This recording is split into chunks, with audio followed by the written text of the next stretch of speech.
आप लोग के भगवान के भजन सुनाओ था नहीं। शिवरी करेली हो सगुनावा आजू घरे राम आई है ना। शिवरी करेली हो सगुनावा आजू घरे राम आई है ना। शिवरी करेली हो सगुनावा आजू घरे राम आई है ना। शिवरी फूलावा हो बिछवली आजू घरे राम आई है ना। शिवरी आसन लगवली आजू घरे राम आई है ना। शिवरी करेली हो सगुनावा आजू घरे राम आई है ना।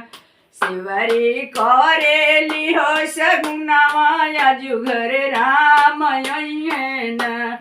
शिवरी मिया चल हो बिछवली आजू घरे राम आई है ना। शिवरी चल बिछवली आजू घरे राम आई है ना। शिवरी करेली हो सगुनावा आजू घरे राम आई है ना। शिवरी करेली हो सगुनावा आजू घरे राम आई है ना।